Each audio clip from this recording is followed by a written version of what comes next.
ஆந்திர முதலமைச்சர் சந்திரபாபு நாயுடு செய்தியாளர்களை சந்தித்து வருகிறார். அதன் நேரலையை பார்க்கலாம். తిరుపతిలో టోకన్స్ ఇస్తున్నారు అనేది నాకు తెలియదు. అంటే విన్నాం కానీ మర్చిపోయాం. ఇంకా నాకుండే ప్రీ ఆక్యుపేషన్ నా వర్క్లు అన్నట్లు. ఈరోజు తిరుపతిలో టోకన్స్ ఇచ్చి అక్కడ సరి అయినటువంటి సెక్యూరిటీ మన వాళ్ళు పెట్టారు, కానీ ఇంకా ఎక్కువ ప్రికాషన్స్ తీసుకోవాల్సింది. అందరూ బాధపడేది ఏంటంటే, మేము వెంకటేశ్వర స్వామి దగ్గరికి వచ్చాము, తిరుమల పైన ఉండే తృప్తి తిరుపతిలో ఉంటే మాకు రాదు అనేది ప్రగాఢమైన ఇది.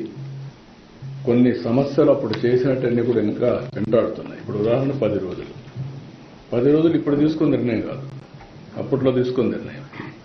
నేను వెంకటేశ్వర స్వామికి ఏకాదశి రోజున ఒకరోజే మనకు దేవుని దగ్గరికి పోయేవాళ్ళం. అది కొంచెం స్పిల్ ఓవర్ అయితే ఇంకొక హాఫ్ డే వచ్చేది. ఆ రోజు పోతే మనం స్వర్గానికి పోతామని నమ్మకం ఉండేది.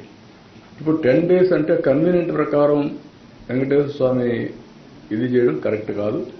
అది ఆగమ పండితులు ఏం చెప్పారో నాకు తెలియదు. ఇంకా ఎక్కడన్నా రాష్ట్రాల్లో జరుగుంటే అది వేరే విషయం. కానీ వెంకటేశ్వర స్వామి వరకు ఇది యూనిక్ టెంపుల్. ఏ టెంపుల్ దీనికి కంపారిజన్ లేదు.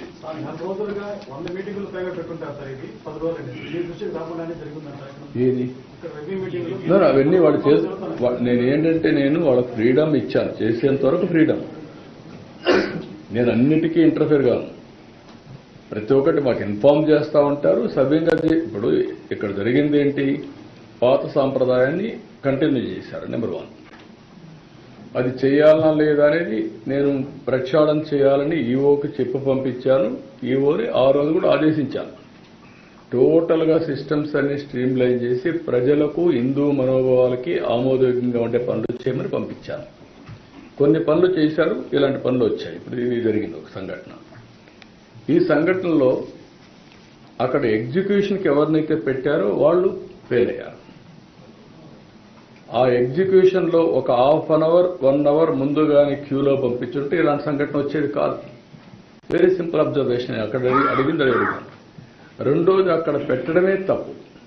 లొకేషన్ ఎప్పుడు కూడా ఒక మనుషుల్లో సైకాలజీ ఏంటంటే, ఒక పార్కులో పెట్టారు, తాళాలు వేశారు, ఎవరికో బాగాలేదు, తలుపు తీశారు, గేట్ తీయంగానే ఒక మెసేజ్ ఏమొచ్చింది, వేరేది ఇక్కడంతా టికెట్లు ఇచ్చారు అనే మెసేజ్ వచ్చింది.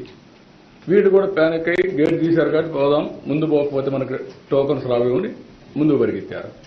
ఆ పరిగెత్తడంలో ఈ స్టాంపేడ్ జరిగింది. This is a fact. అది ఆ డిఎస్పీ ఆ మాత్రం ఆలోచన లేకుండా చేయడం తప్పు. Is a executive, is a DSP, ఈ హ్యాస్ టు ఎగ్జిక్యూట్ ప్రాపర్లీ. చేయలేకపోయాడు. అందుకే అతను నేను సస్పెండ్ చేసింది. రీజన్ లేకుండా కాదు. మార్నింగ్ నుంచి నేను అధ్యయనం చేశానంటే అన్ని అధ్యయనం చేసిన తర్వాత నేను అన్నిటికీ కూడా మొన్న కూడా మీరు చూస్తే కనకదుర్గమ్మ టెంపుల్లో కూడా చేశారు, ఇక్కడ బ్రహ్మోత్సవాలు చేశారు. బాగా చేసినప్పుడు అప్రిషియేట్ చేస్తున్నా. திருமலை திருப்பதியில் நேற்று கூட்ட நெரிசல் காரணமாக பலர் உயிரிழந்த நிலையில் பலர் காயமடைந்தனர். நேரில் சந்தித்து நலம் விசாரித்த நிலையில் ஆந்திர முதலமைச்சர் சந்திரபாபு நாயுடு தற்போது செய்தியாளர்களை சந்தித்து வருகிறார். தேவஸ்தான ஊழியர்களை இடைநீக்கம் செய்து நடவடிக்கை எடுக்கப்பட்டிருப்பதாக அவர் தெரிவித்திருக்கிறார். பின்னர் வரும் செய்தி தொகுப்பில் விரிவாக பார்க்கலாம்.